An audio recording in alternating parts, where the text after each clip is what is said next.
mwese aho muri hose turabasuhuje kandi mwahisemo wa Ferdinand Uwimana n'amasaha y'ibigezweho cyane muri aya masaha. Imyaka 25 irashize igihugu cy'Ubushinwa n'Uburusiya basinyanye amasezerano arebana no kuba bavandimwe kuko banaturanye bakaba inshuti bakanakorana ibintu mu buryo bwa kivandimwe. Hari ku itariki 16 z'ukwa karindwi mu 2001 nibwo ayo masezerano yasinywe hagati y'ibihugu by'ibihangange muri iyi si, Ubushinwa n'Uburusiya.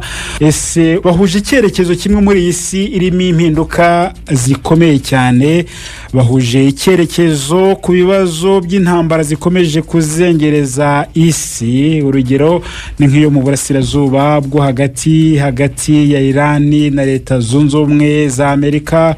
Bahagaze he kuri intambara? Turi kumwe n'abahanga, turi kumwe na Professeur Celestin Ntivuguruzwa, n'umwarimu muri kaminuza nakurikirana cyane politiki mpuzamahanga. Professeur Celestin, kaze mwisi ya none. Murakoze cyane Ferdinand. Yego. N'abadukurikiye ndabasuhuje. Yego, barakumva dukurikiye ko mu buryo bw'umwihariko ingingo tugiye kuganiraho dufatiye ku Bushinwa n'Uburusiya. Warayikurikiye cyane kuko wabaye no mu gihugu cy'Uburusiya, bituma n'abantu bamenya n'amakuru yisumbuyeho cyane. Mu Burusiya wabaye imyaka igera mu 8 gutyo. Wabaye mu bihe bice Professor? Mu Burusiya nabaye imyaka 10. 10. Agitware natashye hasigaye iminsi 8 kugira ngo imyaka 10 yuzure neza. Ni 10. Nabanje kuba mu umwaka wa mbere nawubaye hariya Donetsk hariya muri Ukraine. Habaye muri Ukraine ariko harongeye haba mu Burusiya. Niho nigiye Kirusiya, hanyuma umwaka bawita faculté préparatoire cyangwa se preparatory faculty, aho twiga Kirusiya tukiga n'amagambo menshi akoreshwa muri programu academique ugiye kwiga muri kaminuza. Hanyuma umwaka urangiye noherejwe gukurikira programu zari zanjyanye muri university yari izwi cyane ya St. Petersburg State University. No, Putin yizemo. Putin yo yizemo ariko ntago twiganye. We yigaga d'abord n'imbere yanjye, nuko kwa kundi ubona umuntu uzwi ugashakisha amateka. Yigaga yarakuze imbere yacu. Ariko mpiga nahabaye ahubwo ari vice mayor wuriya mujyi wa St. Petersburg. Vice mayor wari ushinzwe cyane relations internationales n'ibintu by'ubukungu. Muri ibyo bihe watemberaga mu gihugu cy'Uburusiya mu bijyi itandukanye? Twaratemberaga, byari byoroshye kuko abanyarwanda babaga mu mijyi itandukanye, tukajya gusurana mu biruhuko. Akenshi abanyarwanda babaga ari n'abahanga cyane, nta bizamini byo gusubiramo twabaga dufite mu mpeshyi, ku buryo wasanga nk'ukwezi kwa 7 no kwa 8 dufite umwanya uhagije. Itike zari zigihendutse, umuntu ashobora kugenda n'indege, ashobora kugenda na gari ya moshi, akajya ndetse no mu bihugu by'Uburayi cyane cyane nko mu Budage, mu bihugu byari bigize Soviet Union, Ukraine, Belarusiya, za Tajikistan, za Kazakhstan. Kugenda byari byoroshye, Aeroflot yari ikiriho. Kugenda byari byoroshye ndetse ku buryo byatumaga abantu batembera banasurana bakareba n'icyo gihugu babamo, bakamenya n'imico yaho nuko hameze. Byari byoroshye kandi bihendutse. Ku itariki 16 z'ukwa karindwi mu 2001 Uburusiya, ubwo ni nyuma y'isenyuka cyari Leta Zunze Ubumwe z'Abasoviete, nibyo basinyanye, Abarusiya basinyanye amasezerano n'Abashinwa yo kubana nk'abavandimwe no gukorana mu buryo bw'ubucuti cyane cyane. Uburusiya n'Ubushinwa ni ibihugu koko binywanye? Urebye ni ibihugu ubu ngubu binywanye, ariko ntago ariko byahoze. Byagiye bitera imbere mu bihe bitandukanye, ariko ubona imibanire yabyo ndetse n'ubuvandimwe ndetse no gukorana bigenda bitera intambwe ishimishije kuva iriya Repubulika bayita People's China Republic yashingwa muri 1949. Hari ibibazo byinshi kubera ko buriya Uburusiya n'Ubushinwa ni ibihugu bituranye cyane kandi binini, kuko mu majyepfo y'uburengerazuba bw'Uburusiya Ubushinwa buhana urubibi rw'ubutaka, nta kindi kintu kirimo ari ubutaka, ku buryo bitagaragara hari imipaka, ibirometero bigera mu 4,200. Urumva ni umupaka muremure cyane. Ikindi abantu bakaba bashobora gutambuka, bamwe cyane cyane nk'Abashinwa bajya gutura mu Burusiya. Bigeze rero no kugirana n'ibibazo by'imipaka, aho bari bafite conflicts. Ntabwo bigeze barwana, ariko wabonaga harimo za tension kubera ibibazo by'imipaka, kubera ibibazo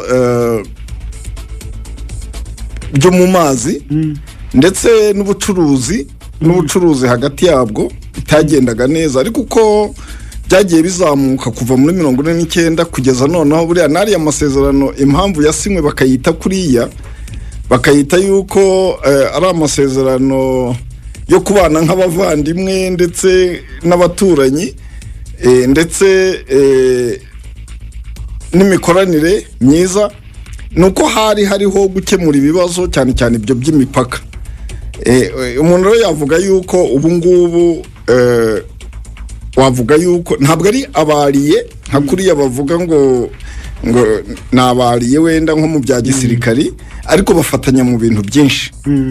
Ikindi buriya impamvu nubwo bahana urubibi nk'umupaka, mu rwego rw'umubare w'abaturage bafite, Ubushinwa butuwe na miliyari na miliyoni hafi 441 z'abaturage.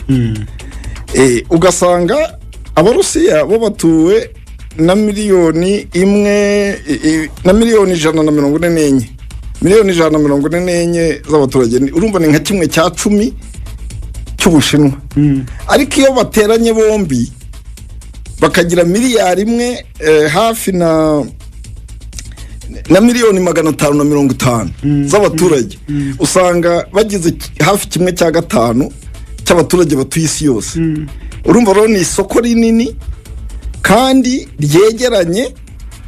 Urumva iyo abantu bafite umupaka wo ku butaka hafi ibirometero 4,200, ku buryo rero mu rwego rwo kubana no gukorana n'ubucuruzi, usanga nanone n'ubucuruzi hagati y'ibyo bihugu kuva ayo masezerano yasinywa mu 2001 kugeza ubu yavuye hafi kuri miliyari 11 z'amadolari ku mwaka.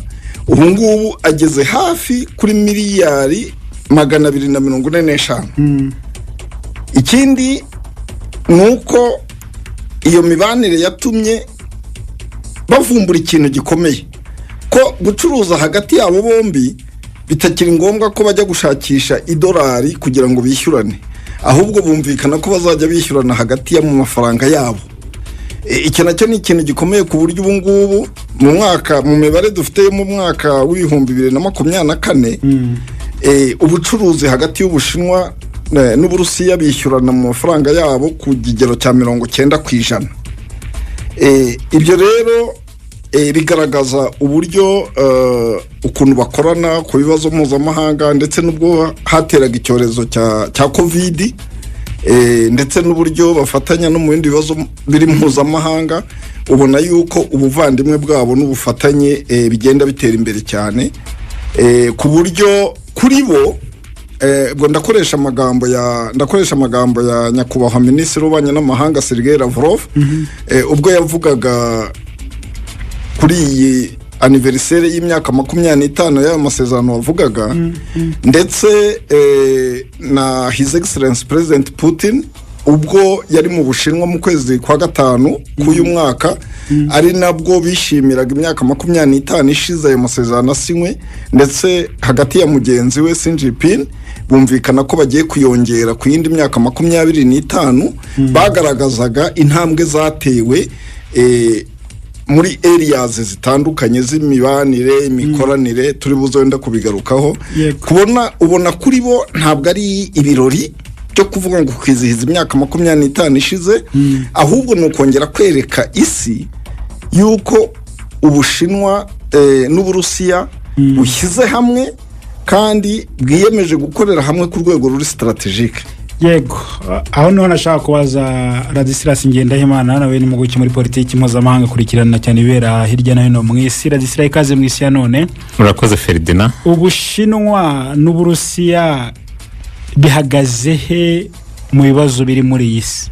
Enda turaza gusubira ku mateka yabyo aho ubwo buvandimwe bwaje guturuka cyangwa ubwo bushuti, ariko reka mvuge ngo ubwo nyikubaje n'ubundi iyi tariki ntabwo nayibagiwe. Yego. Kuko turareba impamvu barasinya mu masezerano aho bahagaze mu magambo yahuranyije.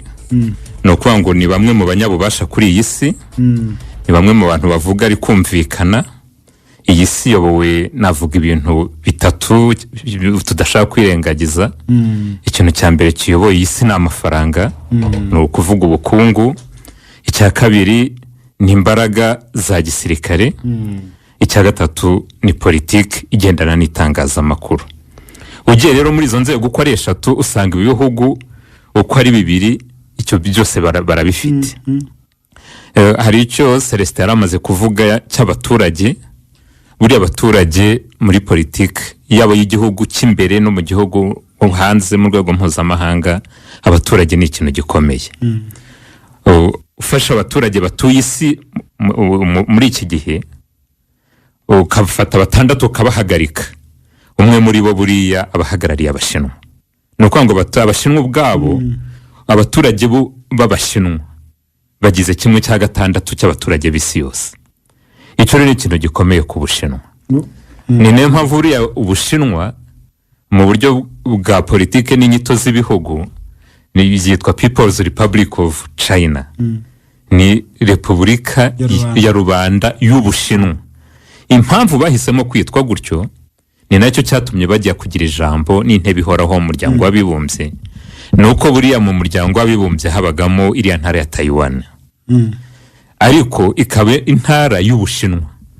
Ubushinwa nibwo bwageze aho ngaho kubera ko Taiwan yari ikirwa. Ubushinwa buravuga batariko ntabwo aba baturage bangana gutya iyi mbaga yose iri hano ishobora guhagarirwa n'abari abantu bo ku kirwa. Ni gutyo Taiwan bayivanye mu muryango w'abibumbye, ikicaro bagiha Ubushinwa. None Ubushinwa bujya guhagarana Taiwan mu muryango w'abibumbye, ariko bugenda bwitwa Repubulika ya Rubanda y'Ubushinwa, People's Republic of China. Icyo ni ikintu cya mbere gikomeye. Icya kabiri rero nuko Ubushinwa mu rwego rwa gisirikare hamwe n'Uburusiya bafite ubuhangange bukomeye. Hari intwaro za rutura bose barazifite, ariko hari n'ibisirikare bikomeye n'igisirikare mu rwego rw'ingabo bafite abasirikare ingabo ku rwego rukomeye. Wajya mu rwego rw'ubukungu rero, iyi si yo ukwisiga imeze bisaba kubaka amaboko, abantu bakamenya ukuntu bakorana. Ibyo ngibyo nabyo barabifite bikomeye, ari nabo bafite. Nibyo bihugu ubu ngubu bishobora kumvikana ko batitwe turahahirana mu ifaranga ryacu, Amerika igaceceka kubera ari abandi buriya bashobora gukubitwa n'inkuba, ariko buriya ni abanyabubasha. Ibyo ngibyo rero isi ya none ukuntu aho bahagaze mu bibazo biriho uyu munsi babifitemo ijambo rikomeye. Biragoye kuvuga ukuntu ibibazo biri kuri isi bishobora gukemuka utavuze uruhare rw'Ubushinwa n'Uburusiya. Mu kwezi kwa gatanu kwa gatandatu ese ni mu kwa gatanu perezida wa Amerika yagiye mu Bushinwa, ariko akimara kuva hatarashira icyumweru na perezida w'Uburusiya ajyayo. Ni ukuvuga ngo abangabo ko ari abanyabubasha bose baracungana, ariko Ubushinwa by'umwihariko bakaba bafite umwihariko bafite wo kuba mu buryo bwa gisirikare bo yenda twavuga yuko batajya muri mpasi ibihugu byandi byo kujya kwivanga muri politike mpuzamahanga, kubera yuko nubwo ibingibi tubivuga Ubushinwa mu rwego rw'ubukungu buriya abanyabubasha mu rwego rw'ubukungu bagira aho bahurira. Rya huriro ry'ibihugu 7 bikize ku isi mu rwego rw'ubukungu n'inganda ntabwo Ubushinwa bubamo. N'Uburusiya bwabagamo mu 2014 bamaze gutera muri Ukraine bagafata Crimea babirukanamo. Ubwo ngubwo Ubushinwa bubindorere ntiburimo n'Uburusiya ntiburimo. Aho ngaho rero ugasanga noneho abahuriye muri huriro ry'ibihugu bikomeye cyangwa bitembere mu bukungu tuvuga ikitwa G7, usanga ni ibihugu bifite aho bihuriye mu rwego rw'ubukungu no mu rwego rwa politiki z'imiyoborere.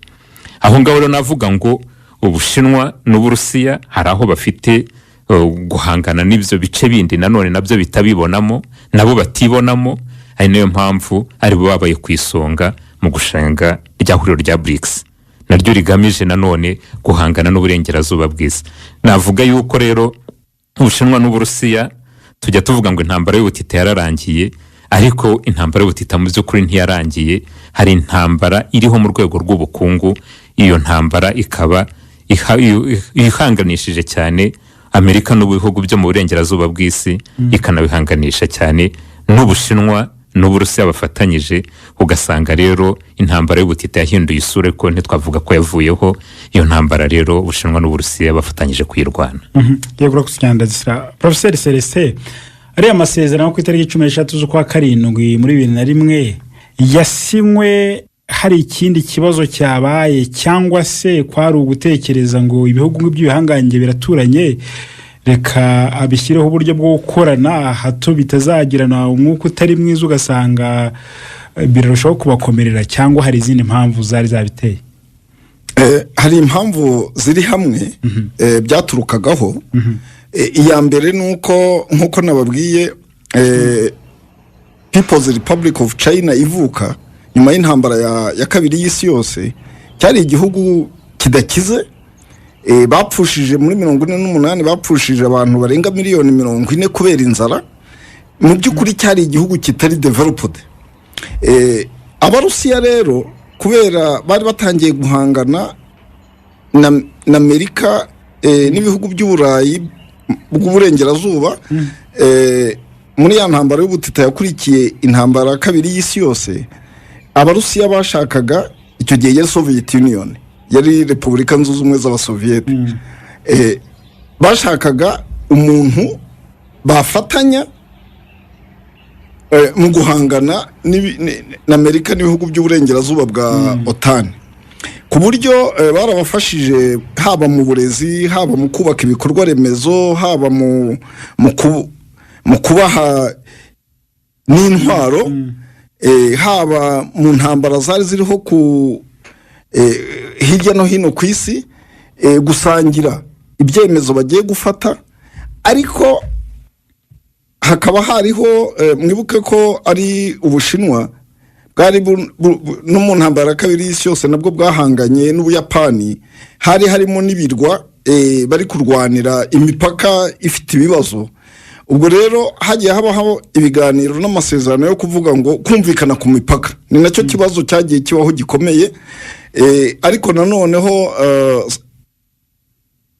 Soviet Union cyangwa Repubulika Zunze Ubumwe z'Abasoviyete, hari abantu njya numva bavuga ngo ni Leta Zunze Ubumwe z'Abasoviyete. Buriya nta Leta Zunze Ubumwe z'Abasoviyete zabayeho, ahubwo ni Repubulika.